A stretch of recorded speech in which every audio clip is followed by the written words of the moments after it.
ETF index mutual funds నేర్చుకుని stock మార్కెట్లో రాణించాలనుకుంటున్నారా? వెంటనే ఈ నెంబర్కి కాల్ చేయండి.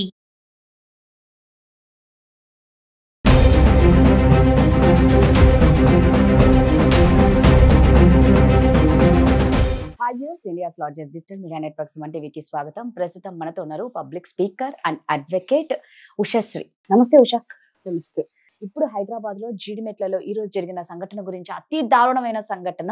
10th క్లాస్ అమ్మాయి ఇన్స్టాలో శివ అనే అబ్బాయితో పరిచయం ఏర్పరచుకొని లవ్ గా మారి లేచిపోయి వాళ్ళమ్మ కేసు పెడితే వచ్చి మొత్తానికి అన్నదమ్ములు ఇద్దరు కలిసి ఈ 10th క్లాస్ అమ్మాయి అంటే ఈ లవ్వర్ తల్లి అంజలిని అతి దారుణంగా చంపారు.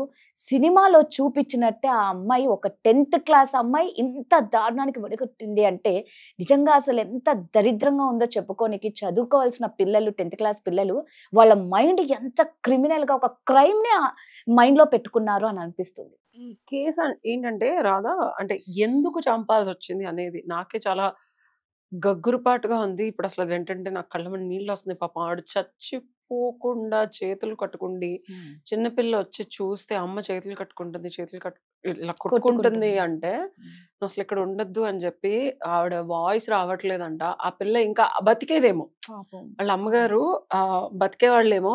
మనం మనుషులకే పుట్టామా, లేకపోతే అమ్మాయి జంతు జాతికి ఏమన్నా క్రాస్ బ్రీడ్ లో పుట్టి తెలియక మనిషిలాగా బతుకుతుందా, నాకు కొంచెం డౌట్ గా ఉంది. ఎందుకంటే సేమ్ ఇప్పుడు ఒక సింహం కానీ మనం కొన్ని వీడియోలు చూస్తూ ఉంటాం, జంతు ప్రవృత్తిలో కూడా ఇంట్లోంచి వెళ్ళిపోమని సింహం నాన్న చెప్తుంటే వెళ్ళిపోను అని చెప్పి బాధతో ఏడుస్తూ ఉంటది.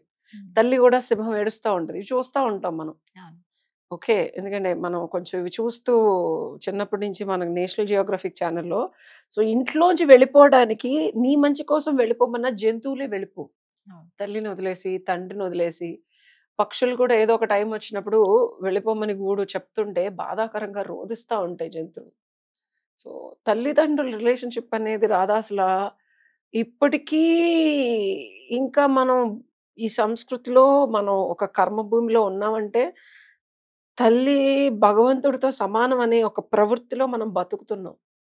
అలాంటిది అట్లాంటి కన్న తల్లి ఇంకా చచ్చిపోలేదని చేతులు కొట్టుకొని గిలగిలా అవసాన స్థితిలో కింద పడిపోయి ఉంటే, ఎంత క్రూర మృగం కన్నా ఇంకా మనిషి శరీరంలోనే ఉంటూ ఒక జంతువు కన్నా బియాండ్గా వెళ్ళి ఆ తల్లిని చంపేసి, చంపటానికి మళ్ళీ వాళ్ళిద్దరిని పిలిచి, ఈ అమ్మాయిని పోయి మీ ఫ్రెండ్ ని పిలిచని ఈ అమ్మాయిని చాలా లాంగ్ పంపించి వాడికి మళ్ళా కాల్ చేసి ఇంకా చనిపోలేదు అమ్మ అని చెప్పి పిలిపించి, ఇంకా నయ్యం మనం ఇంకా ఆనందపడాల్సిన విషయం ఏంటంటే ఆ బుడ్డదాన్ని చంపల, అది చూసింది అని దాన్ని కూడా చంపేస్తే ఆ బుడ్డది కూడా చచ్చిపోయేది. మనం ఇంకా అన్నయ్య ఏమో సుత్తితో కొట్టాడు శివ, తమ్ముడేమో గొంతుకి ఇన్స్టాగ్రామ్ లో పరిచయం, 8 నెలలు మాత్రమే పరిచయం అసలు. అండ్ చదివేది 10th క్లాస్, టీనేజ్. దీనికి ముందు తండ్రి కూతుర్ని చంపేసింది అంటే ఏమవుతుంది అసలు? మీరు చదువుకునేది అంటే నేను ఒకటి చెప్తాను రాదా, ఇక్కడ పూర్వపదాలు చూడాలి ఈ కేసులో. ఒకటి, మనకి హార్మోన్స్ చాలా హైగా ఉంటాయి. అందుకే పాత వాళ్ళు మనకి 13 ఏళ్ళు 14 ఏళ్ళకి పెళ్లి చేసేవాళ్ళు. ఆ టైంలో వాళ్ళు ఆపుకోలేరు. Hormones are very high. తల్లిదండ్రులు శత్రువుల్లా కనిపిస్తారు. దే లుక్ లైక్ ప్రిడేటర్స్ లాగా. వీళ్ళు మన మీదకి వచ్చి మనల్ని చంపేస్తారేమో అని ఒక ప్రిడేటర్ లాగా కనిపిస్తారు తల్లిదండ్రులు. ఎందుకంటే వీళ్ళకి భూప్రపంచంలో అత్యుత్తమమైనది, అతి పవిత్రమైనది, అతి ప్రేమ అనురాగం అయినది ఇచ్చేది ఓన్లీ ఆపోజిట్ పర్సనే, అండ్ దట్ టు లవ్వరే, అంతకు మించి ఎవరు కాదు. వాడు అసలు ఎంత ధైర్యం ఉంటే తమ్ముడిని కూడా తీసుకొచ్చి, అసలు వాడు ఎంత ధైర్యంగా ఇంట్లోకి వచ్చేసి ఆవిడని చంపేసి వెళ్ళిపోయాడు. First thing. సెకండ్ థింగ్, అసలు ఈ అమ్మాయి బంగారము డబ్బులు తీసుకొని పారిపోయిందట. వెళ్ళిపోయి 3 రోజుల క్రితం వచ్చి వాళ్ళ అమ్మగారు, మరి కూతురు సింగిల్ మామ్, అండ్ ఆవిడ పాపం లోకల్ గా కూడా పలుకుబడి ఉన్న ఆవిడ. యాక్చువల్ గా చాకలి ఐలమ్మ ముని మనవరాలు Anjali, and she also contributing, local leader లాగా కూడా ఉన్నారని చెప్పారని. She has an influence. అంటే ఒక్క ఆడది 2 ఆడపిల్లలు పెట్టుకొని సొసైటీలో స్ట్రగుల్ అవుతూ కష్టపడుతూ తన ఉనికిని చాటుకోవడానికి, ఆడపిల్లల్ని పెంచడానికి, కాపాడుకోవడానికి ఎంత కష్టపడి ఉంటది. అలాంటి ఒక ఫైటర్, అండ్ ఆవిడ మునిమరాలు అంటే డెఫినెట్ గా ఆ ఎసెన్స్ ఉంటుంది. అండ్ ఇంటికి వచ్చిన తర్వాత ఈ అమ్మాయిని అడిగిందంట, అతనితో నువ్వు ఏమన్నా ఫిజికల్ గా ఉన్నావా, అది ఇది అని చెప్పి. సో ఈ రోజే చేయడానికి రీజన్ ఏంటంటే ఈ రోజు DNA టెస్ట్కి వెళ్తున్నారంట. సో పారిపోయి వచ్చి నువ్వు మళ్ళీ ఇంకా ఏం తీసుకెళ్ళడానికి వచ్చిందో ఏమో అంటే డెఫినెట్ గా తల్లిగా ఆవిడకి ఆ భావోద్వేగం ఉండటం. ఆవిడ ముందు రోజు వరకు కూడా పోలీస్ స్టేషన్ లో ఉండి నేను ఊరుకోను, ఇది వీడితో తిరిగి వచ్చింది, నువ్వు వాడితో వచ్చేసి వచ్చావు ఉంటది తల్లికి. తల్లి కదా ఉంటది. ఒక్కతే అవును. ఆవిడ ఎన్ని కష్టాలు పడొచ్చి సింగిల్ మదర్ గా ఉన్నప్పుడు మోసపోయి ఉన్న తల్లి. అవును. సో అసలు అది అడిగిందని చెప్పి ఇంకా ఆవిడ్ని ప్రాణం లేకుండా చేద్దామన్న ఆలోచన. పక్కన చెల్లుంది, బుడ్డదది, చిన్న చెల్లి. అమ్మాయికి ఇంకితం గాని బేసిక్ హ్యూమన్ లివింగ్ ఎలాగా మనం ఎలా బతుకుతాం అమ్మ లేకపోతే, వీడు నన్ను చూసుకుంటాడు, ఓకే నువ్వు పారిపోతావు. తర్వాత చెల్లి పరిస్థితి ఏంటి? ఓకేనా, ఒక గొర్రెల మందు ఉంటే ఆ గొర్రెల మందుని ఒక సింహం తినటానికి వస్తే గొర్రెలన్నీ ఒకరినొకరు కాపాడుకోవడానికి ట్రై చేస్తాం. అవునా? Same cult. చెల్లేగా, దాన్ని ఎవరు కాపాడతారు? ఓకే నీ మటుకు నువ్వు తల్లిని చంపేశావు, దానికి ఎవరు అన్నం పెడతారు? అది చిన్నది, దాని శరీరం రోడ్డు మీద వదిలేస్తే దాని భుక్తికి దాని చదువుకి ఎవరు రెస్పాన్సిబుల్ అన్న ఒక బేసిక్ అండర్స్టాండింగ్ కూడా అమ్మాయికి లేకుండా గిలగిలా కొట్టుకుంది. పుడ్డది చూసినప్పుడన్నా వదిలేసి ఏదో ఒకటి చేయొచ్చు కదా. ఆ అమ్మాయి కూడా అసలు ఎలా ఏడుస్తుందంటే నాకు అసలు హృదయ విదారకంగా ఉంది. అంటే ఇష్టమైన ఒక మనిషి కోసం, ఇప్పుడు మనం చూసుకున్న ఏ కేసునన్నా చూసుకుంటే ఇష్టమైన ఒక మనిషి కోసం ఎంత అఘాయిత్యానికన్నా పాల్పడే ఒక కక్కుర్తి హీనమైన జీవితాలు బతుకుతున్నాడు ఇప్పుడు మానవుడు. ఏమన్నా అంటే అది ప్రేమ ఎన్ని రోజులు ఉంటది? ఆ ప్రేమని నిలుపుకోవడానికి నేను చేసిన అకృత్యాలన్నీ నీ జీవితాన్ని నీ నుంచే తీసేసుకుంటాయి. ఇప్పుడు ఎవ్వరు మర్డర్ చేసినా మీ జీవితం మీ చేతిలో ఉండదు. అంటే మీరు ప్రేమ కోసం ఏదైతే మాకు ఫ్యూచర్ బాగుంటది, వీళ్ళతో లైఫ్ బాగుంటది, లేకపోతే డబ్బులు వస్తాయి, లేకపోతే వీళ్ళు తొలగిపోతే మన లైఫ్ లోంచి మనం అసలు చాలా సుఖంగా సంతోషంగా ఉండొచ్చని ఏదైతే ఊహించుకుంటారో ఆ ఊహ రియాలిటీలోకి అస్సలు రాదు. అది వచ్చినా సరే మీరు జైల్లో ఉంటారు నెక్స్ట్ 30 ఏళ్ళు.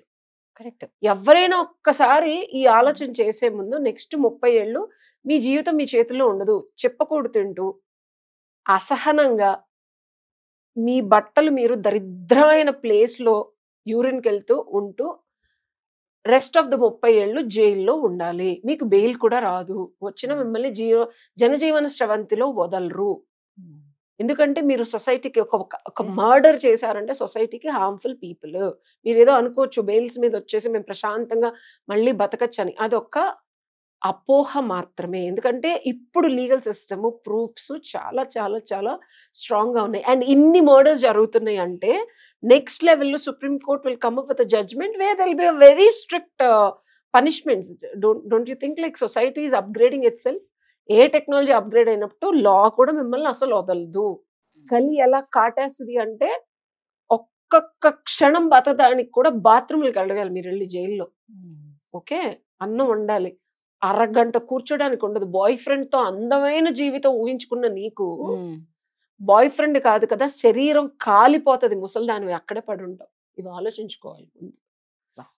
ఏం జరిగినా సరే నాకు కావాల్సింది నాకు కావాలి, నా కామం తీర్చుకోవాలి, తల్లిని కూడా చంపేసి నేను వెళ్ళిపోవాలి. ఎక్కడికి వెళ్ళిపోతావు నువ్వు? ఎంత దూరం వెళ్తావు? నువ్వెంత, నీ ఏజ్ ఎంత, నీ ఎబిలిటీ ఎంత, ఏం చేద్దామని అంత కసాయితనంగా తల్లిని చంపేస్తే నీ బతుక్కి దిక్కెవడు? నీ అండర్ ఏజ్ లో నువ్వు పెళ్లి చేసుకోగలవా? 16 ఏళ్ళకి నీకు పెళ్ళి అవుతుందా? అసలైనా నిన్ను చేసుకుని వాడు జీవితాంతం ఉంటాడా? నీకెవడు చూసుకుంటాడు? తిండెవడు పెడతాడు? వాడుకొని వదిలేస్తే. అసలు నిజంగా మీ సుఖాల కోసం, మీ సంతోషాల కోసం నిజంగా అమాయకుల ప్రజలు బలి చేస్తున్నారు. కానీ నిజంగా ఉషా అన్నట్లు తర్వాత జీవితం ఊహించుకోండి ఒక్కసారి, ఎంత అంధకారంలోకి వెళ్ళిపోతారు. కొంచెం భయంతో బతకండి. ఇప్పుడు ఇంకా ఇది చూసిన ఇలాంటివి వీడియోస్ చూస్తూ కూడా మళ్ళీ ఇంకా 10 పెరుగుతూ ఉంటాయి కేసులు. అలా కాకండి, కాస్త కళ్ళు తెరుచుకోండి. ఎందుకు ఇలా క్షణిక సుఖము కోసం ఇంత దారుణాలు వడగొడుతున్నారు? మానవత్వం నిజంగా పోయింది మన దాంట్లో అనేది మాత్రం ఉంది. కానీ నిజంగా చెప్తున్నాను, ఇందులో శిక్షలు పడితే మాత్రం మళ్ళా బయటికి రాలేరు. కానీ ఒకటి ఏంటి అంటే అందరం అనుకుంటాం చట్టం కఠినంగా శిక్షించాలి. ఆ శిక్ష లేకనే ఇలాంటివి ఎక్కువ అవుతున్నాయి అన్నదైతే ప్రతి ఒక్కరిలో ఉంది. ఎందుకంటే అంత వేల పుట్టలు జరుగుతూ ఉన్నాయి. ఎక్కడ ఒక భయం అనేది మన ఇండియాలో ఎవ్వరికీ లేదు. భయం లేకే ఇన్ని దారుణాలు జరుగుతున్నాయి. మళ్ళా కోరుకుంటున్నాం, కఠినమైన శిక్షలు అమల్లోకి వస్తే కానీ వీటికి కొంచెం ఫుల్ స్టాప్ పెట్టగలం. అప్పుడు చూడాలి. Thank you Usha. Thank you.